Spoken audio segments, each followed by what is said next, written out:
વડોદરામાં 3 નાયબ મામલતદારને સસ્પેન્ડ કરવામાં આવ્યા છે। બિલ્ડર પાસેથી લાખોની તોડ કરવાનો કેસમાં તેમને સસ્પેન્ડ કરવામાં આવ્યા।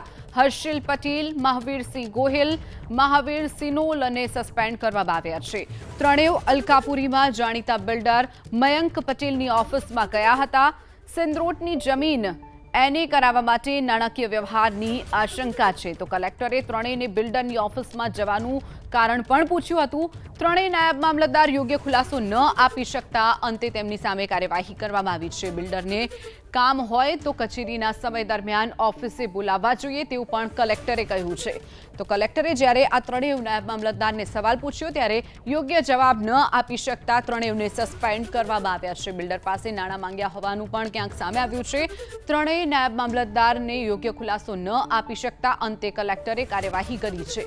એને કરાવવા માટે નાણાકીય વ્યવહારની આશંકા છે, તો કલેક્ટરે ત્રણેયને બિલ્ડરની ઓફિસમાં જવાનું કારણ પણ પૂછ્યું હતું। ત્રણેય નાયબ મામલતદાર યોગ્ય ખુલાસો ન આપી શકતા અંતે તેમની સામે કાર્યવાહી કરવામાં આવી છે। બિલ્ડરને કામ હોય તો કચેરીના સમય દરમિયાન ઓફિસે બોલાવવા જોઈએ તેવું પણ કલેક્ટરે કહ્યું છે।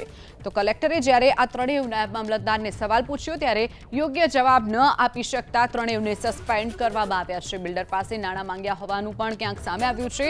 ત્રણેય નાયબ મામલતદારને યોગ્ય ખુલાસો ન આપી શકતા અંતે કલેક્ટરે કાર્યવાહી કરી છે।